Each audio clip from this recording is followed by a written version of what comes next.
하나님의 은혜는 낮은 데로 내려갈수록 강하게 임합니다. 폭포수가 가장 낮은 곳에 가장 강력히 떨어지듯이 자기를 낮추고 자기의 능력을 부인하는 사람일수록 하나님의 은혜는 강하고 커지죠. 그것이 마지막 5시에 온 품꾼의 이야기로 천국에서는 그 사람들이 먼저 된 자 될 것이다. 목사이자인 저나 여러분이나 주님의 은혜를 알면 알수록 나는 오후 5시에 와서 하나님의 기적적인 은혜로 구원받았다는 것이 믿어질수록 우리 예배는 감격스러울 거예요. 주님이 소중하고 하나님께 예배함이 즐겁고 내가 어떻게 예수를 믿어 이 축복을 누리고 있는지, 천국 백성이 되었는지 예배 때마다 눈물 없이는 예배할 수 없게 되겠죠. 주님이 바로 그것을 말씀하시고 충격적인 이야기를 이어가셨어요. 우리 함께 지금 예루살렘에 간다. 근데 나 조롱당하고 이방인에게 넘겨질 것이다. 그리고 그들은 나를 죽일 것이다. 여러분, 제자들이 얼마나 놀랐을까요? 생각해 보세요. 아니, 우리 예수님이 우리 곁에 오래 계셔야 되는데 죽으러 가시다니, 우리 예수님이 조롱당하시다니, 우리 예수님이 채찍에 맞으시다니, 아니 우리 예수님이 이방인의 손에 넘겨지다니, 그리고 채찍에 맞아 죽으시다니, 이거 웬 말씀이야? 웬 일이야? 깜짝 놀랐을 거예요. 오늘 본문의 말씀은 바로 그와 같은 우리 주님의 스스로의 고난, 순환을 예고하신 말씀이에요. 우리 주님은 나는 앞으로 미움받을 거다, 욕먹을 거다, 뺨 맞을 거다, 조롱당할 거다, 채찍 맞을 거다, 못 박힐 거다, 가시 면류관 쓸 거다, 옆구리에 창에 찔릴 거다, 그리고 죽을 거다. 그렇게 거듭 제자들에게 말씀하셨어요. 왜 우리 주님이 당신이 순환당할 걸 자랑은 아니실 터인데 이렇게 거듭 강조하셨을까요? 마태의 사도는 의도적으로 우리 주님이 생전에 당신이 순환당할 것을 4번 예고하신 것을 그의 서신 마태복음에 기록하고 있어요. 오늘 우리가 읽은 본문은 내 주님이 친히 앞으로 나 죽는다, 고난당한다, 십자가에 못 박는다, 못 박힌다는 걸 3번째 하신 순환의 예고입니다. 왜 우리 주님은 이렇게 당신이 고난당한 사실을 강조하셨을까요? 아니, 마태 사도는 나중 그 말씀의 의미를 깨닫고 난 다음에 이 복음서를 쓸 때 어떤 심정이었을까요? 저는 오늘 예배, 오후 예배를 찬양하면서 마음에 눈물이 고여요. 주님의 부르심과 주님이 부르시는 그 자리는 영광의 자리가 아니라 고난의 자리라는 사실을 적용해 볼 때 눈물이 나요. 우리 주님이 첫 번째, 내가 십자가에 장차 죽게 될 순환을 베드로 사도가 주는 그리스도시요 살아계신 하나님의 아들입니다라고 의기충천하여 자기 믿음을 자랑할 때 곧바로 내 주님이 마태복음 16장 21절에서 너 그렇게 믿음 좋냐? 나는 곧 십자가에 죽어 3일 만에 부활할 것을 첫 번째 예고하셨습니다. 우리 화면을 보고 읽어볼까요? 이때로부터 예수 그리스도께서 자기가 예루살렘에 올라가 장로들과 대제사장들과 서기관들에게 많은 고난을 받고 죽임을 당하고 제3일에 살아나야 할 것을 제자들에게 비로소 나타내시니 내 주님이 첫 번째 스스로 고난당할 것에 대한 예고십니다. 내 주님이 변화산에 올라가셨어요. 12명의 제자를 데려가시고 9명은 너희들 여기서 기다려라. 오늘 본문 17절에 말씀한 것처럼 3명의 제자만 따로 데리고 가셔서 당신이 변형된 모습을 보여주셨어요. 기가 막힌 현장 아닐까요? 모세가 내려와 우리 주님을 수종 들고 엘리야가 내려와 우리 주님을 찬양하며 우리 주님은 사람의 모양이 아닌 흰 눈보다 햇빛보다 더 밝은 변모하신 그 사건이 있고 난 다음 우리 주님이 제자들에게 마태복음 17장 22절로 23절에 두 번째 순환을 예고하셨습니다. 화면을 보고 우리 한번 읽어봅시다. 갈릴리에 모일 때에 예수께서 제자들에게 이르시되 인자가 장차 사람들의 손에 넘겨져 죽임을 당하고 제3일에 살아나리라 하시니 제자들이 매우 근심하더라. 아니, 2번 한 것도 근심되는데 우리 주님이 또 말씀하신 것이 오늘 본문입니다. 제발 좀 그런 얘기 좀 하지 마세요. 주님, 힘이 되는 말씀을 해주셔야지. 세상을 이길 만한 용기를 주신 말씀을 해주셔야지. 왜 죽는다고 하세요? 왜 이방인에게 넘겨진다고 슬픈 얘기하세요? 왜 우리 길을 꺾으십니까? 얼마든지 항변할 수 있는 말씀이죠. 보라, 우리가 예루살렘으로 올라가노니 인자가 대제사장들과 서기관들에게 넘겨짐에 그들이 죽이기로 결의하고 이방인들에게 넘겨주어 그를 조롱하며 채찍질하며 십자가에 못 박게 할 것이나 제3일에 살아나리라. 주님은 3번만 해도 충분할 이야기를 26장에서 또 한 번 예고하십니다. 26장 1절로 2절을 한번 읽어봅시다. 예수께서 이 말씀을 다 마치시고 제자들에게 이르시되 너희가 아는 바와 같이 이틀이 지나면 6월절이라 인자가 십자가에 못 박히기 위하여 팔리리라 하시더라. 저는 마태 사도가 마태복음 1장을 쓸 때 진도가 안 났을 거라고 생각해요. 아브라함과 다윗의 son 예수 그리스도의 족보라는 한 구절만 써놓고 아마도 감격스러워서 울었을 거예요. 아니, 자격 없는 이방 여인들 기생라합이 예수님의 조상으로 들어온 이야기, 저 모함 여인 루시 예수님의 조상으로 들어온 이야기, 음탕한 여인 밧세바가 예수님의 족보에 들어온 이야기를 쓸 때 지난 과거 자기의 죄악이 어찌 생각나지 않았겠어요? 아니, 자기가 사도가 된 이 사실이 얼마나 놀라운 은혜인지 깨닫지 않을 수 없었을 거예요. 오늘 본문도 틀림없이 그는 떨려서 진도 나가지 못했을 겁니다. 우리 주님이 고난당한다고 십자가에 죽으신다고 예고하신 그대로 십자가에 죽으시고 3일 만에 부활한 사건을 다 보고 경험한 마태 사도가 오늘 본문 예수님의 손안을 기록할 때 떨려서, 감격스러워서, 은혜로워서, 감당할 수 없어서 울며 분명히 본문을 썼을 거라고 나는 생각합니다. 왜 하나님이신 우리 주님은 이토록 4번씩이나 제자들에게 내가 고난당한다는 걸 거듭 강조하셔야만 했을까요? 아니, 마태 사도는 왜 이 4번의 예수님의 손안에 관한 이야기를 강조하면서 자기 서신에 써야만 했을까요? 그는 이 말씀을 자신에게 적용했고 이 서신을 첫 번째로 수신하는 최초의 수신자인 유대인 그리스도인들에게 강조하기 위함이었음이 틀림없습니다. 우리는 예수 영광 받으러 따르는 거 아닙니다. 우리는 예수님 칭찬 받으려고 떠나는 거 아닙니다. 예수님조차도 십자가 지시는 고난을 알고 걸어갔듯이 사도인 나의 길도, 성도인 여러분의 길도, 목사인 나의 길도 내 앞길에 예수 때문에 고난이 있음이 분명합니다. 그러나 그 고난이 우리를 죽이지 못하고 3일 만에 부활하셨던 주님의 승리처럼 우리도 승리하게 될 것이라는 이 중요한 복음을 증거하기 위하여 마태 사도는 강조했을 거예요. 사랑하는 성도 여러분, 우리가 예루살렘에 올라간다. 그 당시의 모든 사람은 영광 얻기 위해 올라갔습니다. 적어도 예배하면서 사랑받고 위로받고 칭찬받으러 올라갔지, 예루살렘에 올라간 사람들 중에 고난당하러 올라간 사람은 역사상 하나도 없었습니다. 예루살렘에 위로받기 위해 올라간 사람은 많았지만 내가 세상에 거룩한 중보자가 되고 십자가의 대속물로 내 자신을 주기 위해 예루살렘에 올라가신 분은 우리 주 예수님 외에는 없으셨어요. 주님은 그 고난을 당하기 위하여 올라가셨고 그 고난이 앞에 기다리고 있음을 아시면서도 올라가셨듯이 마태 사도는 나도 주님 내 앞에 고난이 있음을 알고 올라갈게요.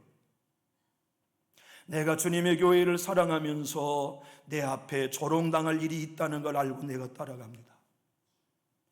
욕먹을 것을 내가 알고 그것이 내 앞에 기다리고 있지만 주님을 위해 따라갑니다. 우리 주님이 고난이 앞에 있음을 알고 십자가지로 예루살렘에 올라가시고 골고다에 올라가신 것처럼 나도 예수 따르다가 고난 만날 걸 알고 갑니다.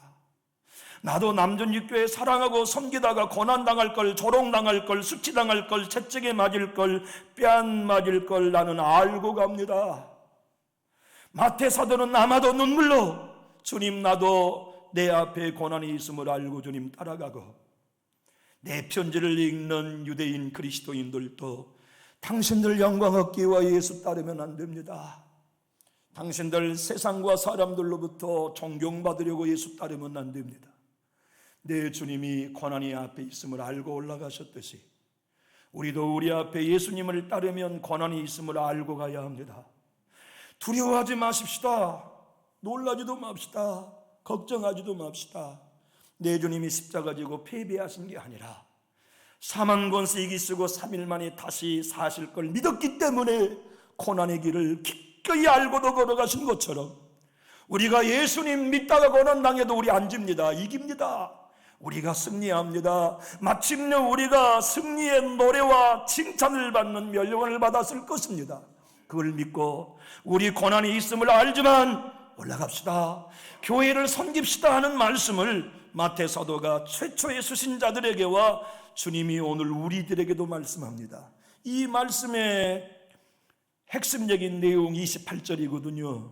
한번 28절 화면을 보고 읽어볼까요? 인자가 온 것은 섬김을 받으려 함이 아니라 도리어 섬기려 하고 자기 목숨을 많은 사람의 대성물로 주려 함이니라. 우리 주님은 이 땅에 오실 때부터 하셨고 결정하셨어요. 난 죽으러 왔다. 나 섬기름 받으러 온 게 아니라 도리어 섬기러 왔다. 내가 가는 길은 언제나 고난이다, 미움이다, 조롱이다. 그런데 그 십자가 너머에 부활의 영광이 있음을 나는 안다. 사랑하는 남전육교회 성도 여러분, 주님의 교회에 섬기다가 아픈 일 왜 없습니까? 다 고난 만나죠. 상처받은 일 왜 없습니까? 다 우리 상처받고 갑니다. 우리는 영광의 멸류관을 원하지만 주님은 그때부터 지금껏 골고다에 십자가를 지어주셨습니다. 그런데 돌이켜보면 3일이 지나고 내 주님이 부활하시고 승리하신 것처럼 고난으로 우리를 승리케 하지 않으셨나요? 그 아픔과 상처로 우리의 믿음을 돈독히 하셨고 보석처럼 빛나게 하지 않으셨나요? 그것으로 겸손을 배우고 깨어지면서 더욱 예수님을 닮고 성령께 민감한 영의 사람이 되지 않았나요? 그 아픔과 그 핍박으로 인하여 주님 따라가는 길이란 역시 좁은 문이 맞구나, 좁은 길이 맞구나. 그래서 그 이전에는 미움 당하면 좌절하고 욕 먹이면 낙심하고 상처받았으나 이제는 그것으로 인하여 흔들리기는커녕 주님 따르는 길은 이 길이니 내가 마땅히 감내하면서 영광의 부활의 때를 갈망하며 걸어갑니다. 한번 생각해 보세요, 여러분. 내가 누구였나? 내가 이 편지를 쓰고 있는 나는 매국노였습니다. 나는 매국노 레위였습니다. 세리 레위였습니다. 나는 여러분들이 한 번도 사람으로 인정해 주지 않고 발밑에 때보다 더럽게 여겼던 세리가 바로 나였습니다. 난 사도, 성도가 될 자격이 없습니다. 그런데 우리 주님이 나를 부르셨습니다. 세상에 나를 사도로 부르셨습니다. 그런 자격 없는 나를 우리 주님이 불러서 당신이 걸어가실 좁은 길을 따라오라고 부르셨는데 내가 무엇 때문에 그 길을 못 걷겠습니까? 난 그 길을 갈 겁니다. 내가 예수님께 부름받은 게 선물이었습니다. 내가 사도로 선택받아 고난의 길을 걸어갈 수 있는 게 선물이었습니다. 그분이 나의 이름을 마태라고 지어주셨습니다. 마태의 이름의 뜻은 하나님의 선물이란 뜻 아닙니까? 예수 믿는 게 하나님의 선물 마태 아닙니까? 성령 받은 게 하나님의 선물 마태 아닙니까? 우리가 이 예배당에 앉아 있는 게 하나님의 선물이 아닙니까? 예배하며 기도하며 찬양할 수 있는 것이 하나님의 선물이 아닙니까? 우리가 하나님의 감당할 수 없는 선물을 받아 여기 예배자로 앉아 있는 것 아닙니까? 그 은혜의 선물을 받은 우리가 비록 주님의 교회를 섬기다가 조금 욕먹고 비난받는다고 주저앉지 말아요. 조금 상처받고 아픔 당한다고 이제는 여기까지라고 여러분 손을 호주머니에 넣지 마십시오. 마태를 한번 상상해 보세요. 이 마태복음을 기록하고 난 다음에요, 에디오파까지 걸어가지고서 대륙에서 대륙으로 걸어가가지고 예수 복음을 증거했다고요. 에디오파에 가서 예수 복음을 맨발로 증거하다가 성령의 감동을 따라 애굽까지 또 갔어요. 애굽에 가서 예수의 복음을 증거하다가 돌아가고 싶어 에디오파로 가는 길에 예수 복음을 미워하는 사람들에게 잡혔어요. 그들이 어떻게 죽였는지 아십니까? 대나무를 깎아서 찔러 순교당한 사람이 마태 사도입니다. 그는 알았어요. 내가 예수를 따르는 제자의 길은 예수님이 가신 것과 똑같이 고난이 기다린다는 것을, 그러나 그 고난 이후에 부활의 영광이 있음을 믿었기 때문에 그는, 아니 모든 역사상 하나님의 사람은 고난으로 주저앉기는커녕 고난으로 부활의 영광을 바라보며 승리할 수 있었죠. 남전육교회 성도 여러분, 아픔이 주저앉게 하는 덫이 아니라 저와 여러분으로 예수님을 닮게 하는 선물인 것을 믿고 우리 모두 저 장래에 있는 부활의 영광을 바라보면서 힘있게 예수 따라가는 우리 모두가 될 수 있기를 축복합니다. 사도 바울은 밀레도라고 하는 곳에 배를 타고 건너갔어요. 그런데 성령님이 이제 너는 떠나면 다시 사랑하는 성도들을 못 만나고 말씀하시니까 사람을 인편으로 보내가지고 에베소 교회 사랑하는 장로님들을 초대했어요. 장로님들이 급하게 먼 길을 수백 킬로를 걸어가지고 이제 자기들을 전도하고 자기들에게 세례를 주고 자기들에게 말씀을 주시고 자기들을 장로로 세워진 바울 사도 목사님께 마지막 작별 인사를 한다고 눈물을 흘리며 찾아온 거지요. 그때 바울 사도는 성도들에게, 장로님들에게 이렇게 얘기했습니다. 사도행전 20장 19절로 21절입니다. 장로님들 아시죠? 나는 내 영광을 위해 일하지 않았습니다. 여러분이 증인입니다. 곧 모든 겸손과 눈물이며 유대인의 관계로 말미암아 당한 시험을 참고 주를 섬긴 것과 유익한 것은 무엇이든지 공중 앞에서나 각 집에서나 꺼리낌 없이 여러분에게 전하여 가르치고 유대인들과 헬라인에게 하나님에 대한 회개와 우리 주 예수 그리스도께 대한 믿음을 증언한 거 여러분 아시죠? 나 이제 가면 못 옵니다. 나 죽습니다. 그도 한 거예요. 예수님이 그러셨던 것처럼, 마태가 그랬던 것처럼, 주기철 목사님, 손양원 목사님이 그랬던 것처럼, 안희식 권사님이 그랬던 것처럼 예수님을 따르는 길은 고난의 길이다. 그러나 고난으로 끝나는 게 아니라 그 위에 부활의 영광이 있다는 걸 그들 모두가 믿은 거죠. 바울 사도는 장로님들에게 이렇게 얘기하며 선교의 자리로 예루살렘에 갑니다. 23절과 24절 큰 소리로 읽어볼까요? 오직 성령이 각 성에서 내게 증언하여 결박과 환난이 나를 기다린다 하시나 내가 달려갈 길과 주 예수께 받은 사명 곧 하나님의 은혜의 복음을 증언하는 일을 마치려 하면은 나의 생명조차 조금도 귀한 것으로 여기지 아니하고 걸어갑니다. 고난이 있음을 알고 죽는다고 하신 성령의 음성을 알고 예수님처럼 똑같이 갑니다. 그리고 거기서 선교합니다. 그러나 그가 선교하는 것으로 끝나는 게 아니라 부활의 영광으로 천상에서 영원한 승리자로 지금껏 우리를 기다리고 있잖아요. 이재철 목사님은 여러분 아실 겁니다. 그분은 오늘날의 한국의 타락이 주님이 주신 사명이 아니라 자기의 욕망의 사명을 이루고자 하는 사명자들이기 때문에 한국교회가 이렇게 타락했다고 지적합니다.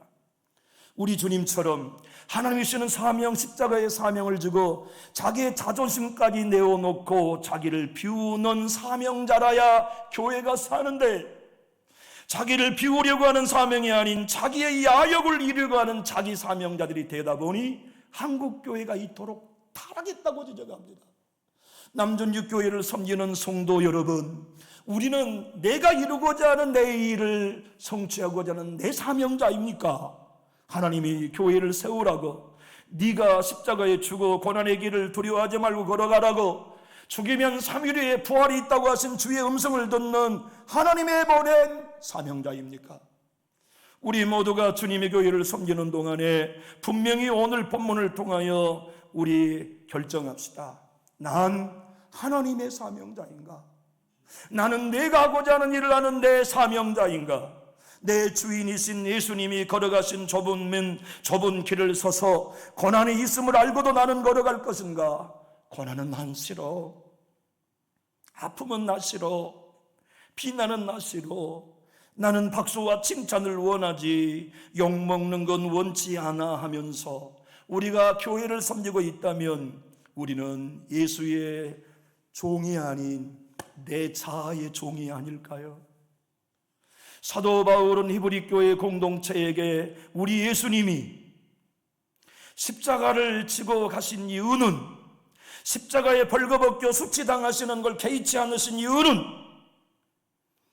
자기 앞에 있는 하나님의 부활의 기쁨, 영광의 기쁨을 바라보셨기 때문이라고 소개하면서 예수를 따르는 그 당시의 성도들에게와 우리에게 믿음의 주여 또 온전케 하신 예수를 바라보도록 권면했어요.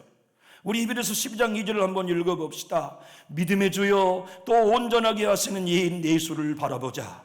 그는 그 앞에 있는 기쁨을 위하여 십자가를 참으사 부끄러움을 개의치 아니하시더니 하나님 보좌 우편에 앉으셨느니라.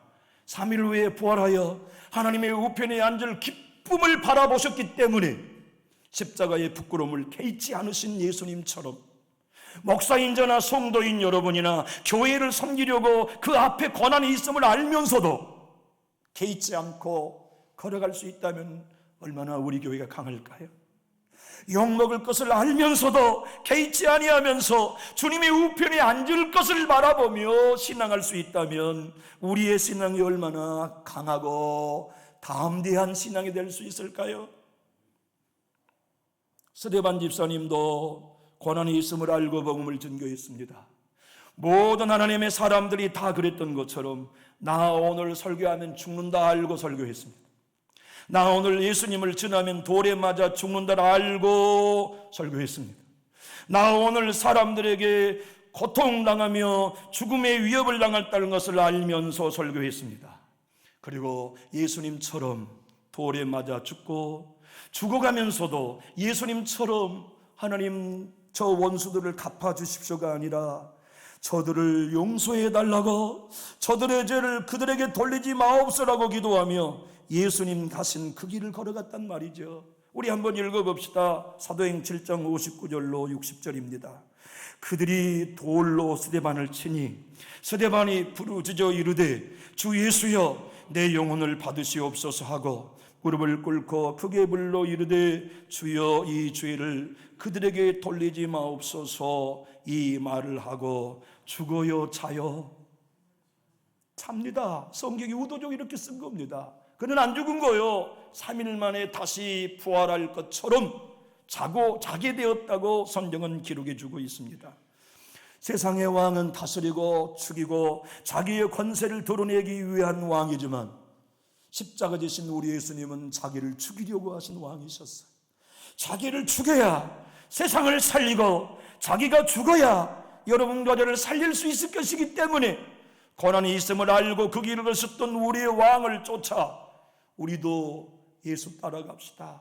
진짜 이 세상의 다른 교회는 몰라도 남준주 교회의 목사와 성도만은 내 사명, 내 영광이 아닌 하나님이 주신 사명과 예수님이 걸어가신 십자가를 각자가 짊어지고 내가 죽고 예수로 사는 복음을 쫓아 부활의 영광의 때에 고난이 있음을 알지만 반드시 하늘나라의 승리와 멸관으로 보상해 줄 것을 믿고 우리 예수 따라갑시다. 그래서 우리 모든 성도 여러분들과 제가 인생을 마칠 때 난 정말 하나님 뜻대로 살았습니다. 난 정말 하나님을 기쁘게 하는 예수의 제자로 살았습니다. 이제 이후에는 나를 위하여 의의 멸류관을 내비해 놓으신 것을 믿습니다. 나는 하나님이 맡겨주신 사명 은혜의 복음을 증거하는 일을 마치려 하면은 내 생명을 조금도 귀한 것으로 여기지 않겠습니다. 이 마음으로 우리 신앙하면 안 될까요? 기도하겠습니다.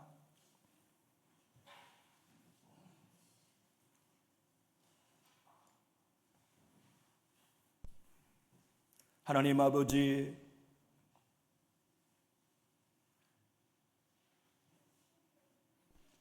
우리가 예수님을 따르고 있는 것은 분명한 사실이요, 우리의 마음의 결정도 하나도 어김없는 사실입니다. 한 해를 마감하고 새해를 준비하는 시간과 문턱에 서서 우리 모두가 오늘 엄숙히 기도합니다.